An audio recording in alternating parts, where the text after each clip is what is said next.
See me outside, say I look like an agent. Scammers preying on victims using fake identities online. Mostly the good clients are the older women because they are desperate for love and they're lonely. In war-torn Myanmar, industrial-scale fraud has been flourishing. Allies of the brutal military regime have allowed Chinese gangs to set up huge scam compounds, staffed by victims of human trafficking from around the world. And they beat me until here like this. They beat you? Yeah. Why? Because I don't want to come here. We've been given unprecedented access inside a scam centre, taken over by rebel forces. We just stumbled across this room and the floor is just covered in phones. I've never seen anything like this.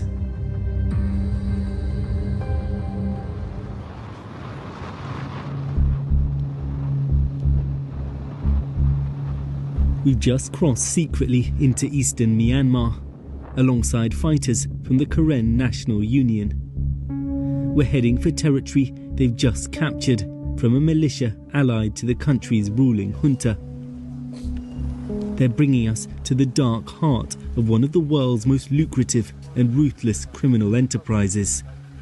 Run from compounds like this, wild, lawless enclaves, where gangsters keep tigers as pets. And we're about to meet some of those forced to steal vast sums from victims across the world. Everyone here Chinese? Yes. Everyone's Chinese? Yeah. Yes. Hundreds of workers just released from the scam centre are waiting to cross the border into Thailand.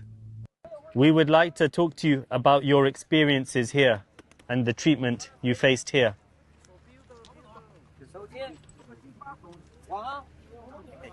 Okay. Yeah? Okay.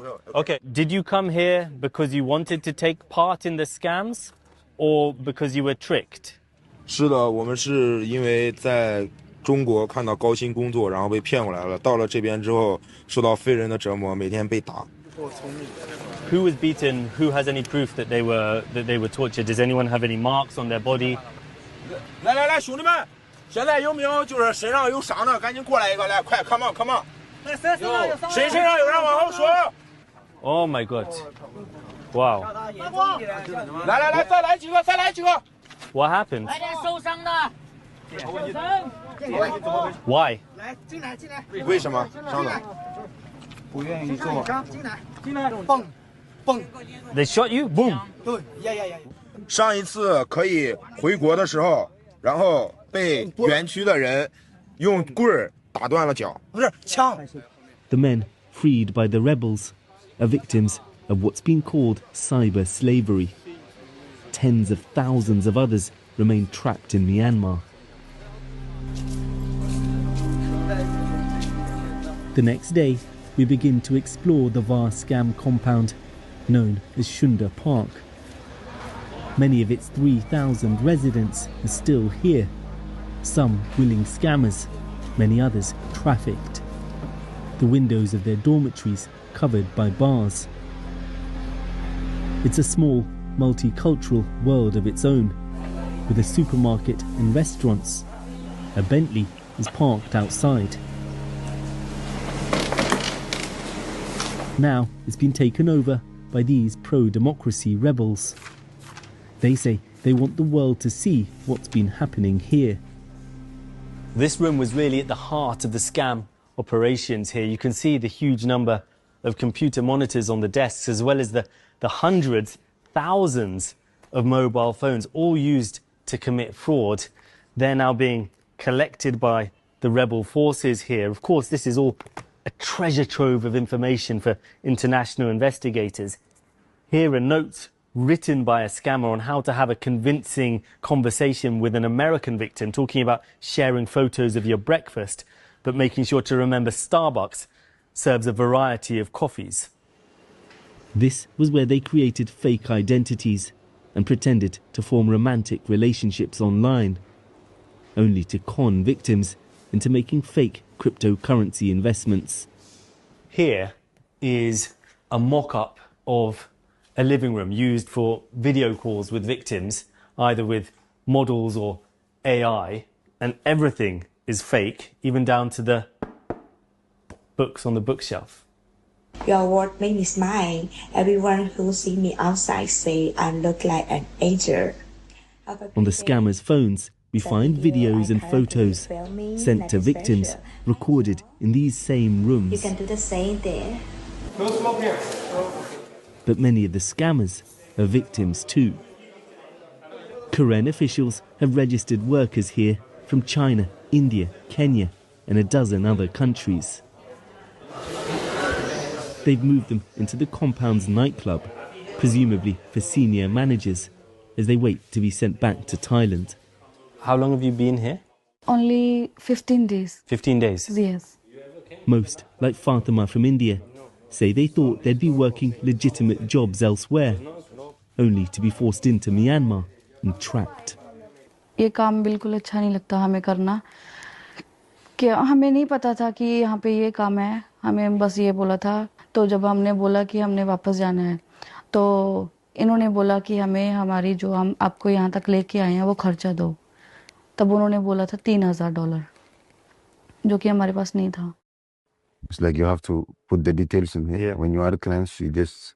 Next door, we find Abraham, a software engineering graduate from Ethiopia. He shows me one of the phones used to scam people. Well, this is just like a conversation happening yesterday. Yeah. So he's asking if I'll ever hear your voice again. Abraham thought he'd secured a sales job in Bangkok, only to be taken to the scam compound. So this was your office here? This was my office here. We visit his old desk, where he tells me he was forced to work 14-hour shifts and ordered to scam a minimum of $20,000 a month. Which countries were you targeting? I was working in Australian market, so we was targeting the Australian women, basically older Australian women, above age of 38 to 45, 50. Mostly the good clients are the older women because they're desperate for love and they're lonely stuff, so you can take advantage on that. And what kind of money did they end up investing and losing? Most of them, they have savings because we target all clients because they have savings. They work for a long time and maybe they have property, inheritance and stuff like that. We've been examining dozens of phones belonging to the scammers to understand their tactics. They send out thousands of spam messages looking for victims. Richard, hello. It is a pleasure to continue to communicate with you here. Using voice notes and photos from hired models or stolen from social media. Eventually, they encourage victims to invest in a cryptocurrency wallet controlled by the scammer. Ordinary, lonely people, at times losing their life savings. Do you feel you have any moral responsibility in this? You don't sleep at night, just feel guilt. The guilt is always there. But you don't know how to get out from this place. The only option that you have is you have to finish this contract, then you can go back home. Abraham says he was only involved at lower levels, but each room has a large Chinese gong that would be beaten to mark successful large scams. What kind of money would it take for them to celebrate? More than 50,000 USD. You start from 50,000 USD. 50,000? Yeah. And then they would beat this? Yeah, you can beat the drum and chant the slogan. What was the chant? If you make money, I'm rich. You're rich, we're rich. If you don't make money, I die, you die, we all die. Scam compounds have expanded rapidly along Myanmar's remote border with Thailand since an army coup nearly 5 years ago. Shining new developments, many far larger than Shunda Park, in territory controlled by two militias, the Democratic Karen Buddhist Army and the Border Guard Force, both allied to Myanmar's embattled military regime. I think it's Hong Kong. This looks like it's the person's own personal phone. Jason Tower is a leading expert on the region's scam industry.